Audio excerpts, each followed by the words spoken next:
Good evening. You are watching TDM Talk Show. I'm very pleased to introduce our very special guest for tonight. Foodies and fans of reality cooking shows are very much familiar with this chef. So he is one of the faces of award-winning series MasterChef Junior, and Top Chef. And earlier this year, he opened his first restaurant in Asia. And I'm delighted to welcome celebrity chef Elliot. Hello, and thanks for being here with us. Absolutely. Good evening. Good evening. Thank you, KK, for letting me be here. How's everything? Amazing. Amazing. Yeah, okay. always. So we're gonna start right off the bat. Let's do it. First of all, what brings you here in Macau? And this is Macau. I mean, you opened your very first restaurant in Asia, and you chose Macau. Yeah. Tell us why. So for me, I love having any opportunity to do my food for a new clientele, a new audience, but also to learn from different places. So to be able to travel overseas and to do something in Macau, but also with the MGM, company was a no-brainer. Like I jumped at the opportunity. So I've been out here now, 4 times a year for the last 2 years, doing a lot of research, tasting things, looking around, and getting inspired, and it's been super rewarding. I really love it. And as I mentioned, you've been seen roaming around the streets of Macau. Yes. I personally saw you like walking in Old Taipei, and I was like, I know this guy, but I'm not very sure because he's from the States. So yeah. And I just wanna ask you, what's your favorite places to hang out in Macau? Well, I love to go to Fernando's. I love OTT, going into Old Taipei. And also for me, what's great is just hanging out with some of my cooks and my team. Right. And they'll take me to places, but it's somewhere I've never seen or been. It's like in an alley upstairs with like a neon sign. I have no idea what it says or who the chef is, but I get to try all this new kind of food. So that's always fun. The Top Chef was held here in Macau, and you was one of the judges. It was really, really fun. I saw the episodes, and it was filmed about 1.5 years ago, if it's correct. It was aired for the Chinese New Year. Yes, summer of 2018. Summer of 2018. When we filmed it. How was the experience, and why did they choose Macau? Because it's really, it's kind of amazing because it's Top Chef Kentucky. Is that right? Yes. And then you chose Macau. And I was like, this is really nice. So how did that come about? Well, I think with Top Chef, we like to take people out of their comfort zone, right? So maybe we're doing Top Chef California, and then you bring them to Singapore. Or, you're doing Top Chef Texas, and you bring them to Mexico, places like that. So the fact that I was a judge, it had been my 3rd season. I was on almost every episode of this last season. And since I have a restaurant over here, it just made sense, to kind of put it all together, but also highlight, this year of food going on over here in Macau, and to showcase the history, the Portuguese, influence, just the region, things like that. So Top Chef jumped at the opportunity. And you went to several places here. The one that was highlighted the most was the Three Lamps District, where you went to Red Market. Yeah. But what's the favorite place, and how was the reaction from the American contestants? They loved it. All of the contestants on Top Chef are professionals. They have their own restaurant, or they're the chefs of a restaurant, whereas MasterChef, it's stay-at-home mom or dad, a lawyer, a doctor, they're amateur. I could be one of them. You totally could. I'm expecting you in the next season. Whoa.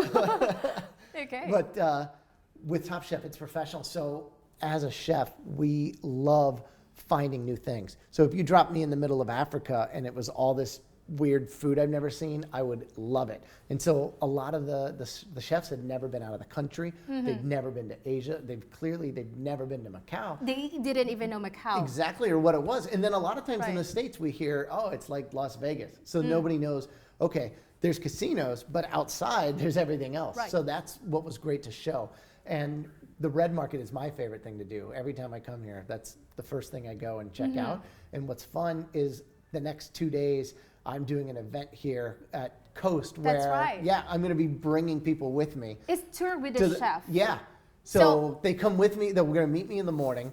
We're going to go to the market, buy a bunch of stuff, come back, and then cook it all together, and then eat it together. And it's fully booked right now because it's limited. limited. Limited. 12 people. Whoa. Wow. That's Isn't really fun? something. Yeah. Really fun. I'm really expecting cannot wait to see what we find in the market. Wow. Okay, so where does your motivation for reinvention come from? I mean, we all know you. It's all out in the open. Yeah. I was drawn to music first. I sing and play guitar. I was trying to do the band thing. And what's great is you can pick up an instrument and kind of play whatever you're feeling, Right. Maybe it's something really heavy. The next day it's unplugged and really pretty. And food turned out to be the same thing. So I can do, say carrots. It can be carrot cake, carrot juice, carrot salad, pickled carrots, like a million things. And so that's what I love to do with the menu, with the music we play here at Coast, all of that. It's always changing.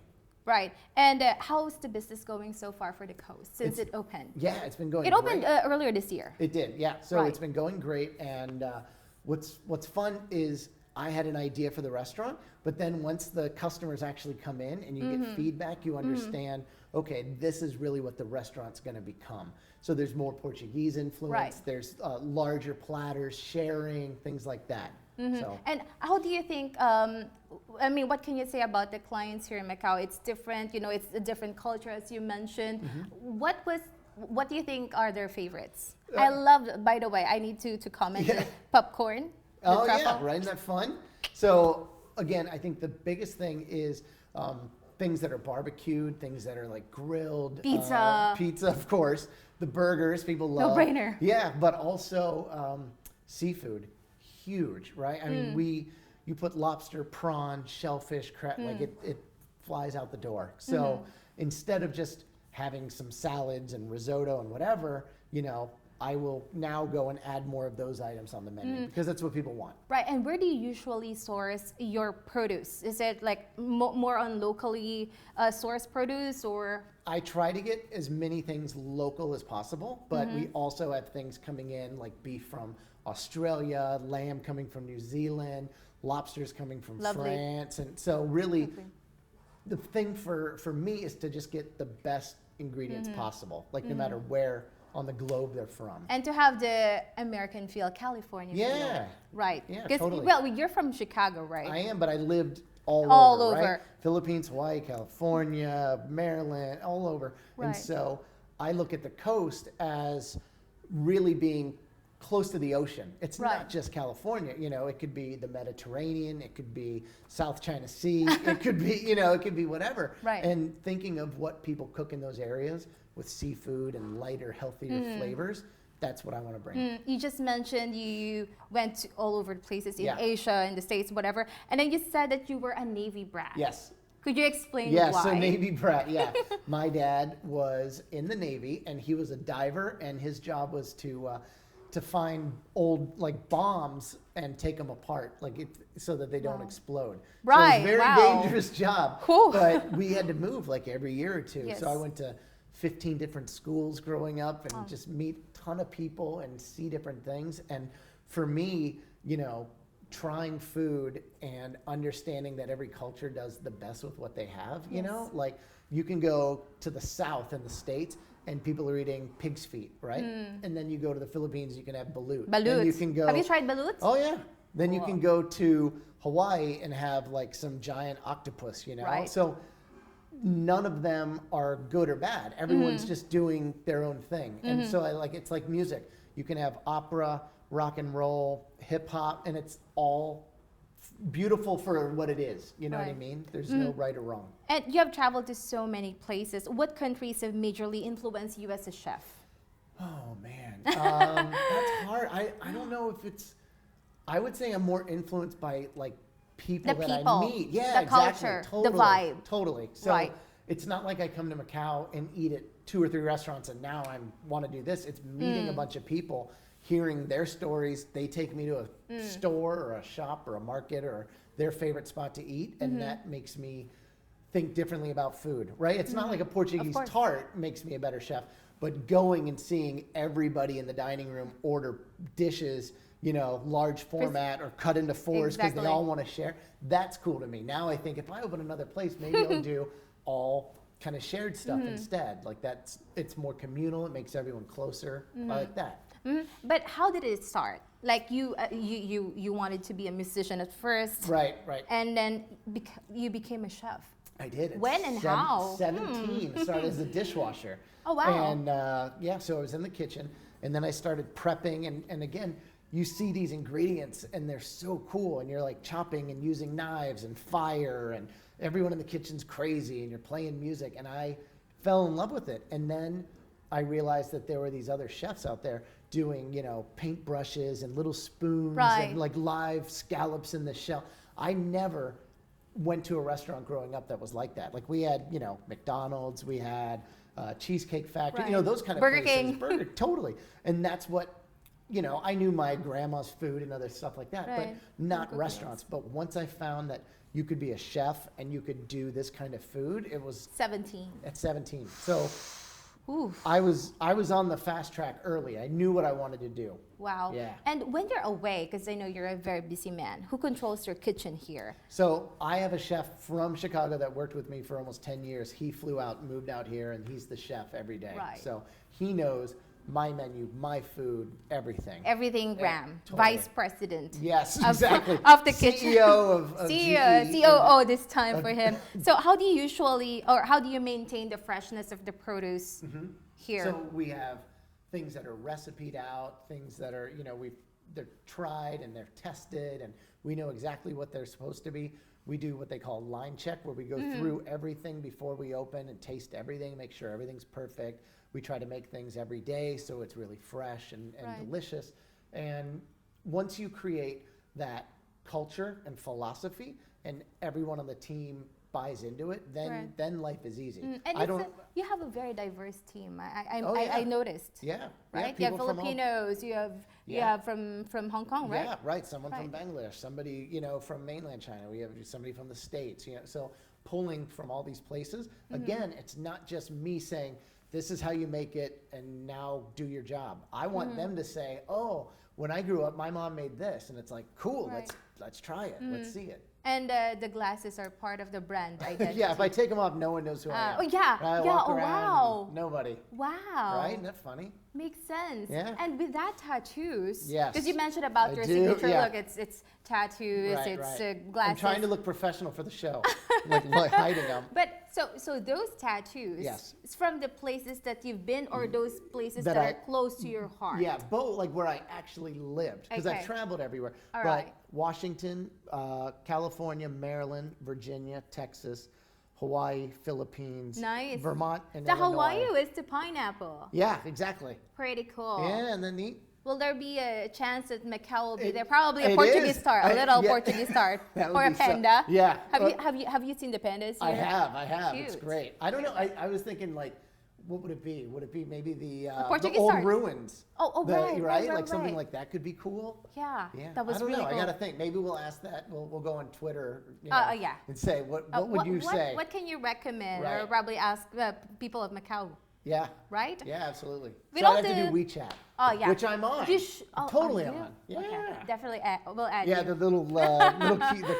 With the QR code. QR code, yes. QR code. So with all the TV appearances and public engagements, Master Chef, everything, Top Chef, how do you divide your time between your restaurants and still maintain standards? So, like I think we were touching on earlier, if you can create a culture that everyone buys into, they stop being cooks and they become chefs. Right. So they care about the seasoning, the freshness, they care about the lighting and how clean the uniform is. And that way, say I go and open a restaurant across the street, any of them can go and be the chef there, you know? Right. So it's not just me having to be in charge all the time. But the other thing that's super cool is now with social media and Skype and FaceTime, like I can talk to the kitchen every day if I want from anywhere in the world. It's a 13-hour time change, but if I'm up at 7 in the morning, at 6 p.m. here, right, or 8 p.m. here, I can call, FaceTime, see what's going on, check things, and also I can go on Instagram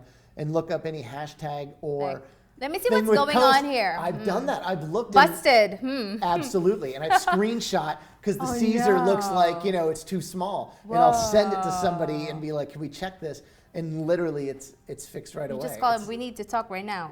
Exactly. Okay, Chef, do you still cook? Do you still have time to cook for your kids, for your wife? I do. You have 3 kids, right? I have 3 kids, yeah. Nice. And so I do try to cook for them. I love doing breakfast, I think that's fun. But it is always hard to balance family, professional, but also time for you. you know? All right. So I think like, And business. yeah, all these things, right? I mean, and it's not just as a chef. I mean, everybody, right? You could be a construction worker, a car man, it doesn't matter. You always have these challenges in life. Right. So I feel to take advantage of those times you have alone, like and the airplane ride here is 19 hours. I want to sit in there, and that's when I want to read and do some writing and special things. Yeah, that's my stuff, right? And then, you know, it's also quality over quantity. Like there's a lot of dads that are maybe home, they work 9 to 5, but when they're at home, they're just kind of watching the football game or doing whatever. Right. For me, because I'm not there all the time, when I am, I want to be with the kids as much as possible, you know? Do you take them to like shooting locations? Do you take Yeah, them to they've tapings? been, absolutely. They've been on all the sets. They, wow. What's their favorite? The junior? Yeah, they love Junior, of course. Right. Yeah, and Gordon's always fun, you know, with the kids. So yeah, he picks up my kids upside down and stuff. But we were just at Disney World, Epcot, for a food and wine event, and I brought them with me. So we're going to Disney. They've gone to Hawaii for the event. Like I try to take them as many places as possible. And I think you're trying to give them the experience that you've experienced as a kid yourself. Totally. Right? Yeah, you're right. I didn't even think of that. But moving around, they came here last year when we filmed. Oh wow. So they were here in Macau, and then we went to Beijing, and we went to the Great Wall and did everything. So yeah, I mean, to have them spend 2 weeks overseas and be here was, you know, I think when they get older, hopefully they'll look back and appreciate it. And you kind of like mentioned, Chef Gordon, do you always agree on making decisions for judging? We do. I think what's interesting is we might not argue, but you say, this was overcooked and that's it. And I'll say, yeah, but it was so creative. Anybody can cook a piece of chicken, you know what I mean? But like, they try to do it this way. Okay, well, I think, but at the end, all 3 of the judges agree. Like it's not 2 versus 1. It's yes, this person deserves this. And Chef, because it's December next month, the Michelin Guide will be back in Macau next month. You got a title, I know that for sure. Any expectation for the coast, and would you want to be part of it? I mean, I think that Michelin is an amazing organization. You know, they're the thing, the beacon, the thing that everyone looks up to. So if we were ever acknowledged for what we do, we would be humbled and honored. And I think to be in such a great food city with all these amazing chefs, right? I mean, you've got Robuchon, you've got Ducasse, you've got you know, tasting room, you've got Ahi upstairs, you know, Peruvian, Japanese it's so good. You know, you've got Marco Colagreco, who's the #1 restaurant in the world right now upstairs. Right. So to have them come here, you know, it's always fingers crossed, and then just, you know, constantly using that as a way to make yourself better. And just because you're a chef, I want to ask this because it should be like from a first-hand source. As a renowned chef, celebrity chef, is it true that maintaining a star leads to intense pressure? And because a lot of chefs have returned their Michelin stars or closed their restaurants. What are your thoughts about this? I feel that when I was younger, it was absolutely, that's all it was, right? It's, you know, you get a star, you don't get a star. Like if you don't get it, you want it. Then you get it, and you're so scared someone will take it. And you don't want the stress, or you know, you want another one. I deserve 2 stars, not 1. And you get the phone call, and they're like, you got 1, and you're like, oh, thank you, and you hang up, and you like punch the wall because you wanted 2. So it is very hard. But I used to say when I was younger that this isn't what I do, it's who I am. It's like, this is my entire life. It's everything. And I think now as a dad and doing TV and a book and whatever, you realize that life is very short and there's a lot of different parts to it. And so you win a star, great. You lose a star, that's okay too, because it doesn't define me. I'm gonna still do my other stuff. Wow. So, but it took a while to get to that, you know? Yeah. I think when you're younger, it's like you live and die for those kind of things. Have you ever, was there a time in your life that, because you know sometimes comments are brutal. Oh yeah. Have you ever like told people like, okay, I'm not gonna listen to you, or I got kicked off. Do you have Yelp, which is like TripAdvisor, right? Yes, we do have Yelp. I got kicked off it because I challenged someone to a fight in the back of the restaurant. No way. Totally. The main magazine in Chicago, I said, blah blah, like bad words. And it started this whole thing. I kicked a food critic out of the restaurant for talking bad about my old chef. Yeah, I always get in fights. I used to take everything super personally because You put everything into it. everything. And not just me, but everyone in the kitchen. We designed the menu, the uniform, the yes. playlist, the food, every part. You're in there 18 hours a day, like living and dying for this. And then someone comes in and just writes a bunch of mean stuff hiding behind, Right. their social media picture. And it used to be like, well, customers, right? Oh, you can't say anything. But I think it's almost like whether or not you love or hate Donald Trump, Right. the fact that he gets on Twitter and calls out everybody, it's Yeah. almost like that now. Like there's no rules anymore. Everybody. And the power of social media. That's what I mean. Anyone can do Everyone it. can say whatever they want now. Like anyone can fight back. There's a restaurant in California that the food critic came in and they wouldn't let her come in and eat, and they took her picture and everything and posted it saying, "This is the critic," like because No she was trying to way. hide, who she was. They called Right. everything out. Like the whole game is changing now because of that social media stuff. Wow. Okay. So, whoa. Yeah, it's wild. Okay. What's the greatest thing about being a chef? The ability to constantly reinvent yourself, right? Like I'm doing this kind of food today.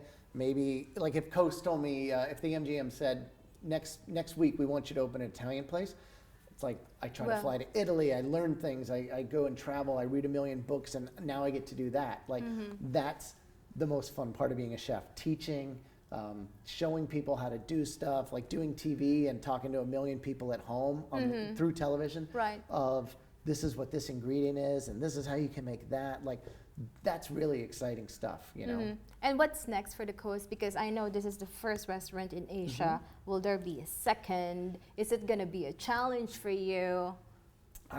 My goal would be, so this is Coast at MGM Cotai. Right. The main MGM over in Macau, I would love to eventually do something fine dining over there. Wow. Like just like the Like one tasting gastronomy. menu. Yeah, like Right. very artsy Michelin. Like that's what I would like. So to do another place here in Macau. And other places like in Asia?